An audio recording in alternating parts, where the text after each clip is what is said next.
The Oklahoma Sooners look like they're going to be a much tougher team heading into 2022. Why is that? And what will it do for them on the football field? We'll talk about that on today's episode of Locked On Sooners. You are Locked On Sooners, your daily podcast on the Oklahoma Sooners. Part of the Locked On Podcast Network, your team every day.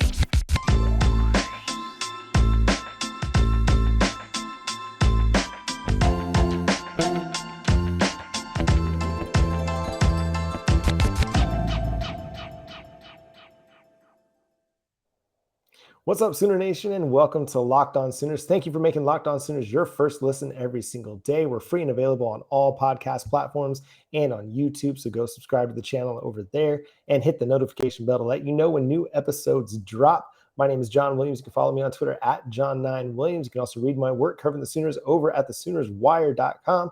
And joining me is Josh Helmer. You can follow him on Twitter at JoshOnRef. You can also hear him Monday through Friday from 9 to noon on 94.7 The Ref in Norman. Josh, what is up, my friend? What is going on? We are, again, getting awfully close to football. I'm ready to kind of put some of that speculation season behind us. But before we do that, we've got comments out there about, hey, this Oklahoma team, it's going to be, John, the type of team that's going to out-tough you, which, hey, we'll find out on the gridiron, but that's got to excite fans. Yeah, so first, we got a great kind of video from, SiriusXM. They had an interview with Brent Venables, and basically the theme of it was you can't practice soft and play hard. And that's been kind of one of the expectations out of this team in the offseason, whether it's with Brent Venables coming back to Oklahoma and bringing Jerry Schmidt with him, is this idea that they're going to increase the toughness and the attitude and just kind of create a whole cultural change, not just within the locker room and how guys relate to one another, how the coaches relate to the players, but just in their mentality. And I think that's kind of what's taking place. And then over on Soonersport.com, they've been running these series called The Hurry Up, which has been fantastic reads. If you haven't checked them out, a lot of really great quotes from the players over there. But today they had McKade Mettauer on there, and they asked him, how do you view the offensive line position after fall camp? And here's what he said. He said, as an O-line, we've done a good job of gelling during fall camp. It's a lot different than spring. We've had a lot more time to be together. I think we're doing a good job. In general, fall camp was a tough one, and I think we're going to out-tough everyone out there, which I think, first of all, I love the comment. He's not pulling any punches. He's already projecting this is going to be the toughest team on their, no matter who they face this year, they're going to be the toughest team on the field. I think that's a welcomed idea and a welcomed identity for Oklahoma Sooners fans as they look forward to watching this team in 2022. One thing that Teddy Lehman on our radio station, The Ref, has talked a lot about, not this offseason, just over the course of off seasons, reflecting back on his playing career at Oklahoma, was the offseason with Schmidt was always the hardest part, right? The offseason workouts with your teammates, that was what made, hey, the football season's fun. This part's easy. We get to go play and win football games. So you're hearing a little bit of Oklahoma. Now, again, we're at that point to where it's talking season's just about done, which thank you very much for that. And we're going to find out, do the results match up with some of what we've been hearing right here, which is McKade Mettauer saying, hey, we feel like we can out-tough the rest of these opponents on our schedule because of, again, what they've gone through, John, this offseason, the confidence that they have that, okay, what Coach Schmidt put us through in the strength and conditioning program, we've been put through the ringer. Fall camp, what that looked like for us, okay, we've been put through the ringer. Now, we're going to find out, again, as I've said time and time again, I think right here on this platform, it's going to be about how do second halves play out for Oklahoma? What do fourth quarters look like for Oklahoma? And just talking specifically about that offensive line, McKade Mettauer and all of his buddies up front, John, are they going to be able to push the pile late in games? Are they going to be able to put their imprint on a football game and turn and hand off to either Eric Gray, Marcus Major, Javonte Barnes, Gavin Sawchuk, and can they go put games away when given that opportunity in the second halves, in the fourth quarters of games? that's where we're going to find out, right, about this toughness from Oklahoma. I mean, yeah, it's going to be the entirety of a game, sure. I'd love to see Oklahoma be able to come out and turn and hand the football off 50 times, John, and not have to really drop back or throw it at all. I don't need that sizzle and flash in a football game. I'm cool with winning, a physical football game if Oklahoma takes that route. But again, it is those second halves where we kind of find out, is this how this thing's playing out? And that was one of the big criticisms of the Lincoln Riley era, is how they performed in second halves of football games. You can go all the way back to the Georgia game in 2017, but I feel like we saw that a lot in 2020 as well. I mean, Oklahoma had leads in games, and then either they lost the game or the game got way closer than anybody expected. And a lot of it was just due to, some of it was a little bit of conservative play calling on Lincoln Riley's behalf, but maybe some of it was also just due to conditioning and toughness and just not being able to go a full 4 quarters with that same mentality. And some of it is like a mental conditioning as well. Just being able to say, we're going to be the toughest team on the field for 60 straight minutes. It's not going to matter. And it kind of harkens back. You mentioned Teddy Lehman and what it was like during his playing days. David Walker, my former co-host back during the 2020 season, he mentioned this, like when they played Texas A&M, and David, he was a walk-on, so he kind of got in the reserve role when they're in that 77-0 beatdown, but they're winning big. Bob Stoops kind of takes the foot off the gas, and the offensive line doesn't score there on the goal line, and they're not getting their pancake blocks, and they had to go do a bunch of up downs the next game or during practice that week because they didn't reach their unit goal of pancake blocks or knockdown blocks. In a 77-0 football game, they still had to go do a bunch of up downs because they didn't reach their goal. Like, that's a totally different mentality, right, than what maybe we've seen out of this team, where it was like just winning was good enough. Like we're close. We're a team we're right there, as opposed to like, we just won 77-0 and your reward is you get to go do a bunch of up downs because of it. And so, yeah, I mean, I think this is just going to be a different mentality and a differently conditioned team where they're just going to be looking to put teams away and absolutely punish them throughout a game, not be content winning by a score or winning by 10 points. Like, I think this is going to be a team that if they don't really absolutely like throttle teams, they'll feel disappointed. I'm not saying that that's what's going to happen. I mean, this is a close conference and teams are going to be a lot closer, but like against Kansas, like if you're down 10-0 at half this year again, or you're in a close battle with Kansas, I mean, that's going to be a huge disappointment, I think. Against Nebraska even. Like, Nebraska is going to be better, but are they going to be so much better that you're playing another tight game? I don't necessarily think so.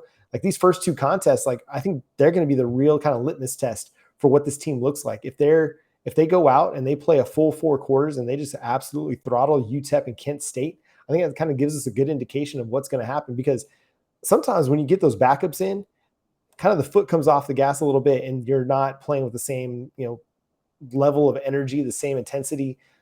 But if these guys come in and the intensity level stays maxed out at 100% and the effort and the energy does, then I think that's going to be a good sign for what's to come under Brent Venables. You want an old school beatdown. I want an old school beatdown. Both of those games. I want one in Lincoln, Nebraska. I think I want a statement win up there over Nebraska would be a great sign. And really, just given everything that kind of we've heard since Lincoln Riley decided to leave Oklahoma, man, this should be an Oklahoma football team that's very hungry, top to bottom, to do that, especially the guys, obviously, that aren't transfer portal additions for Oklahoma, but even those that are, the Dylan Gabriels of the world and the Jeffrey Johnsons up and down the roster. I don't have to list every single transfer portal name for you. You get the idea. Those guys have heard from their teammates, hey, man, this program got put in a bad spot at the end of last season, and it was sort of abandoned. So based on that and the way that last season finished for Oklahoma and the fact that it was disappointing, man, I expect to see an OU team that, like you said, wants to keep its foot on the gas pedal and, quite frankly, embarrass UTEP in Kent State. I want to see that. And, your piece that you mentioned off the top from Brent Venables, I wish we had that audio that we could play for you right here, right now, but it was Brent Venables with Dusty Dvorak and company Danny Cannell on Sirius XM, to where basically Brent Venables said, look, we're practicing a physical brand of football because if you want to be that type of football team, you tackle to the ground. And John, quite frankly, I think that has burnt Oklahoma in the past without, having been out to practice each and every single day over the last 4 or 5 years for Oklahoma football. You just kind of get the impression, especially the way that early in seasons played out for OU, the poor tackling. I mean, remember a couple of years ago that OU and Texas went into that game in the Cotton Bowl, and those two teams were the two worst tackling teams in all of college football. So that alone tells me that, okay, you probably didn't practice tackling to the ground nearly enough before the season kicked off early. So I'm hoping that we do see that kind of change in physicality from Oklahoma. And it's all connected with what McKade Mettauer said as well. And I think that's what played out in the spring game. That was the biggest thing that jumped off the field to me. Is this was a team that was team tackling, and they were flying to the football, and they weren't missing a bunch of tackles. And if the first guy missed, the second guy was just right there. It wasn't like the first guy missed and there was wide open space. Like, they had a lot of people flying to the football, and I think that's going to be a huge difference. Is everybody's flying to the football. It's not just one guy; it's his responsibility. And so I think you're absolutely right. You practice tackling, you practice playing tough, you're going to play tough in games. That's the old adage, right? From sports, like, you practice hard so that the game is easy. And that's, I think, what Brent Venables is going for. And that's the mentality I remember through sports. Like, you give it your, 110%, you go. You make it tough situations, tough environments, so that when you get into game situations, it's not surprising, it's easy. So I think that's going to be one of the keys as we look to the start of the season. Like, is this going to be a better tackling team? I think it's going to be. It's going to be vastly superior than what we've seen in the past. Just based on the spring game alone, I think it's going to be a much better tackling team. Coming up, we're going to talk about some players that we're really excited to watch in the opener and throughout the 2022 season on both sides of the football. But first, we're going to talk to you about NHTSA. You're hanging out with some friends and you're putting back a few drinks. A few becomes a few too many. As the evening comes to an end and people start to head out, you think of calling for a ride. Nah, you live nearby. You can make it home. Okay, it's no big deal. What are the odds you'll get pulled over anyway? And even so, what's the worst that could happen? Your insurance goes up, you lose your license, lose your job, total your car. Maybe you kill someone. Everyone knows about the risks of driving drunk. The results are tragic and often deadly. However, that still doesn't stop everyone from getting behind the wheel while under the influence. That's why police officers are out there right now looking for impaired drivers on our roads to save lives. So if you think you're okay to drive after a few drinks, think again. Play it safe and plan ahead to get a ride. It only takes one mistake to change your life or someone else's forever. Drive sober or get pulled over. And hey, we want to thank you again for making Locked On Sooners your first listen every single day. Hey, while you're getting ready for the start of the college football season, make sure you go check out the Ultimate College Football Preview, a 7-episode preview with college experts, local team experts, and Oddity College Football Insiders. It's everything you need to be ready for the college football season in one spot. Search for Ultimate College Football Preview on your Odyssey app, YouTube, or wherever you get your podcasts. Okay, Josh, we're going to talk players that we're excited to see. Let's start on the offensive side of the football. Who's a player that you're most looking forward to watching on that side of the game? Well, low-hanging fruit, quarterback, obviously both of us could pick Dillon Gabriel. If I'm not going Dillon Gabriel, which, look, I am intrigued to see how he handles being the starting quarterback at the University of Oklahoma. And I think that's a not concern necessarily, but a fair, question to have to some degree. It's like, how's this guy going to handle this? Everything I've seen has been terrific so far for Dillon Gabriel, but you start getting into that Nebraska game and beyond. Can't wait to watch Dillon Gabriel. Beyond that, man, I want to see these young wide receivers. The buzz that we're hearing coming out of camp, I really want to, lay my first set of eyes on Jaden Gibson, on Nick Anderson, see what these two young guys can do. And then, I guess it's just the bright and shiny new toys factor for me, right? I want to see the two running backs as well. I want to see Javonte Barnes. I want to see Gavin Sawchuk. Yeah, so I'm going to go to the other end of the spectrum, and I'm going to go with one of the older guys on the team. That's Braden Willis, a guy who has been in H-back tight end rotation for the last couple of years. I think we saw from him last year a little bit more of what he's capable of because he got some opportunities as a receiver. I mean, you look back at that Oklahoma State game, he makes the really nice catch in double coverage towards the end of the game in the first half, second quarter, they got Oklahoma tied in that one. And I think he's got the capability of being a frontline starting tight end, not just in college, but at the NFL level, because he's a really, really good blocker. And he's a good receiver. You can have him out on the field in all situations. And so I think we're going to see a breakout season from him. Last year for about the first 4 or 5 games of the season, he was Pro Football Focus's highest graded tight end. Now, he had minimal snaps, but a lot of it was due to his blocking ability. And so I'm excited to see what he's going to be able to do with a full complement of snaps at the tight end position. Yes, he's going to have Daniel Parker get some snaps as well. And we might see some Caden Helms and Jason Llewellyn.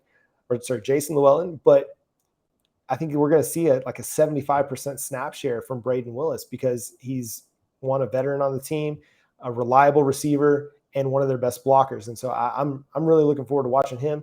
The other thing is just who ends up starting at right tackle. I think that's still one of the big question marks, and not one that we might necessarily answer before the season starts. But we're hearing a lot of buzz out of from Wanye Morris and from Tyler Guyton. Wanye Morris transferred in from Tennessee last year. Tyler Guyton came in during the offseason. Both have really strong athletic profiles and have some experience. Guyton, he's still learning the offensive line position. So as we hear more positive things about him, I think that's really intriguing, because I think he was a defensive end at first and then flipped to tight end for TCU and then started playing offensive tackle. So still learning the position, kind of almost a little bit in that Lane Johnson mold, a guy that started off as a tight end and then became an offensive tackle. If he's got that same athletic ability, the sky's the limit for that kind of a guy. So I'm really excited to see how the right tackle spot in particular plays out on the offensive line. Flip into the defense, or was there another guy on offense that you'd like to talk about before we flip to the defense? Oh, I could toss so many names your way offensively and defensively, so we can shift over to defense. I would just, if there was one more name, probably like we've spent a lot of time this offseason talking about, Theo Weiss, his return from health. I just think, you've got that stardom from Marvin Mims. You feel like maybe you have that as well from Theo Weiss. So just seeing him early, he looked good in the spring game, but seeing him back up full speed early in the season, I think is going to be very, very important for Oklahoma. Okay, and then so on the defensive side, the guy I'm really looking forward to watching is Jeffrey Johnson. I think he's been the name I've been really pumping up a lot this offseason, in addition to a Marcus Stripling. But I'm really intrigued to see what a legit defensive tackle, a nose tackle type, can be in this defense. He's a 330-pound guy. We haven't had that. We've had the 300-pound defensive tackles like the Neville Gallimores, the Jalen Redmonds, the Perion Winfreys, but a legit hole plugger, a guy that is going to just take up a ton of space. What's that going to do for the linebacker crew?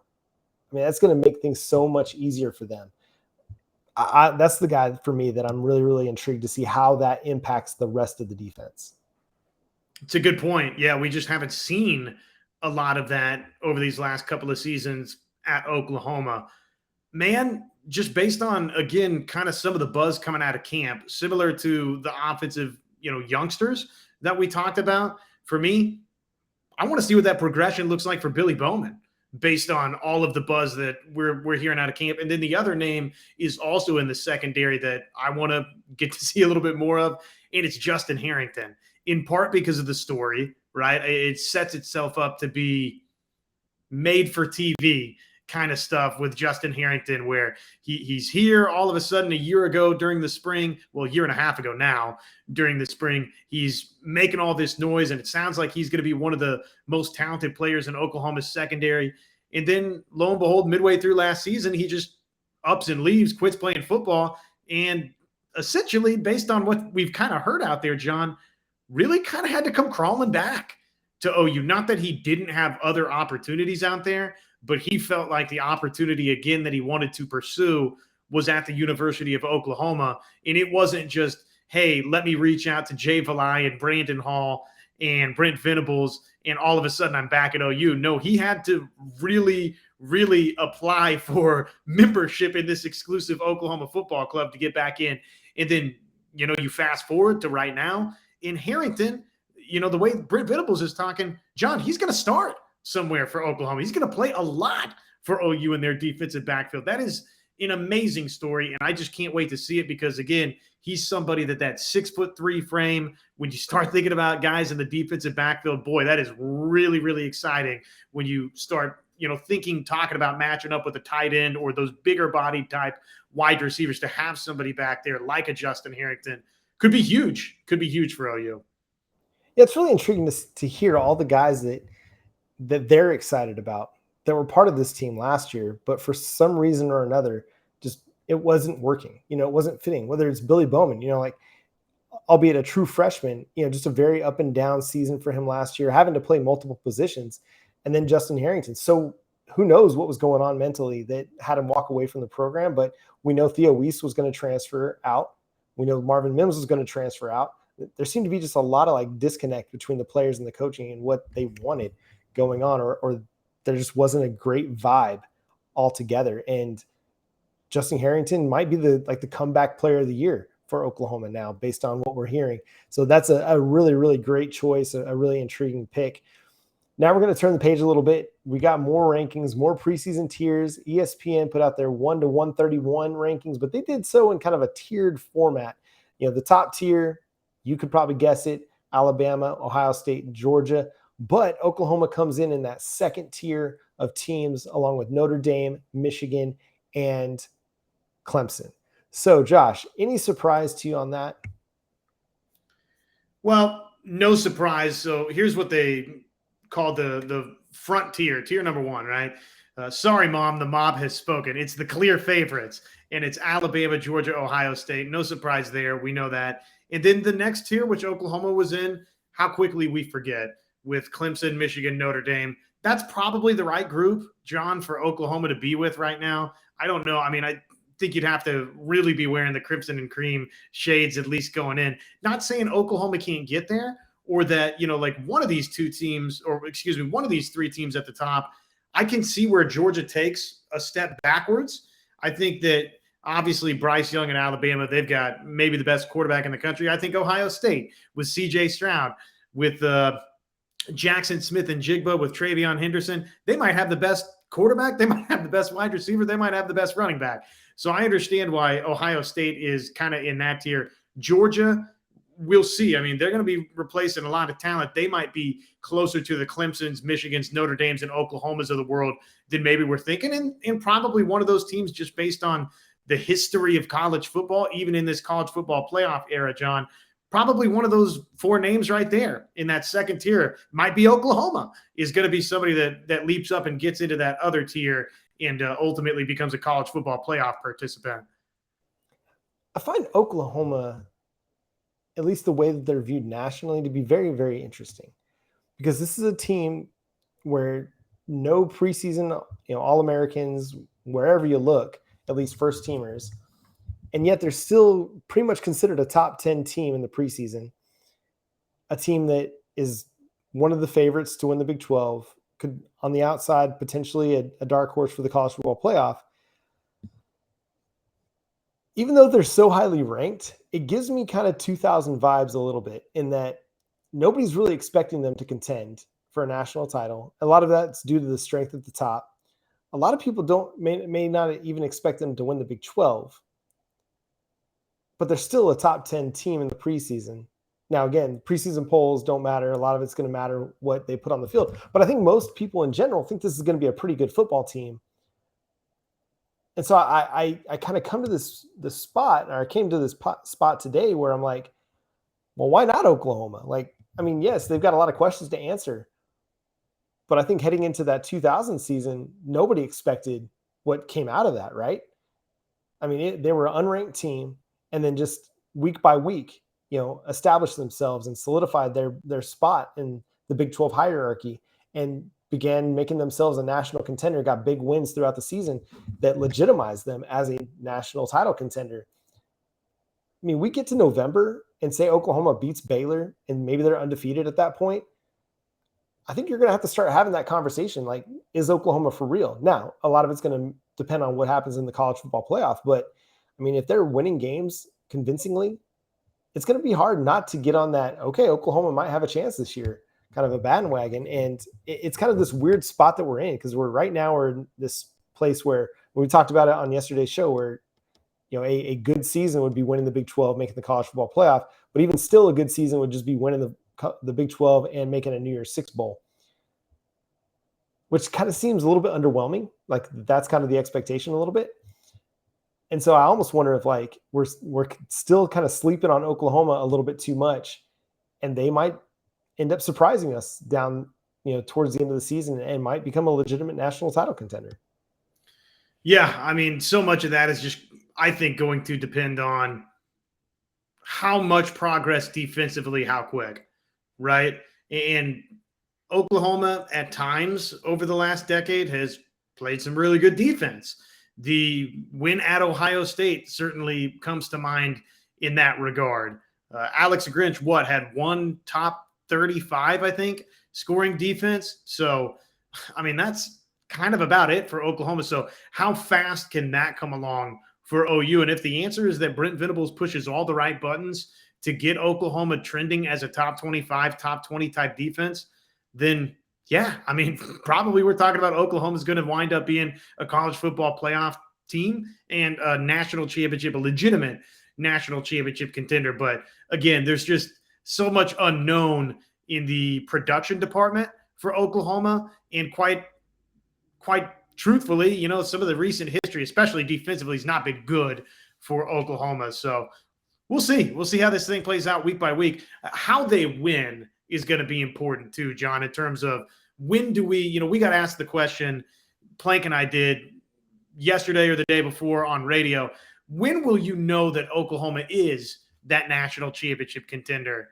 And, honestly, it might be as soon as Nebraska, depending on how that game plays out. Probably more likely it's a little bit later on, like the Texas game, when and just the accumulation of all of those games, right, John? Like, I hate to be cliche and boring in that respect, but, hey, it's going to be hard to go win at Nebraska. It's going to be hard to beat K-State at home. TCU, going to TCU, we'll see how good they are, but I don't think that's any just little walk in the park. They've got some NFL talent on that roster with Johnston, particularly. Texas, same thing. So if you can get through all of those games, and we look up and Oklahoma's won most of those games fairly convincingly, unlike last season where it honestly felt like, you probably should have lost a couple of games in their 9-0 start. Well, then, yeah, what you're talking about there where it's, are they not getting enough respect? Should we take them more seriously as a national championship contender? I think we're about to start getting the answers to these questions, but it could be very quickly with just the way that they win. Yeah, and I think that's what I'm looking for is how they win. And if they can win convincingly up to or through the Baylor game, that's kind of when I'll start to be able to convince myself that, like, this is a different team.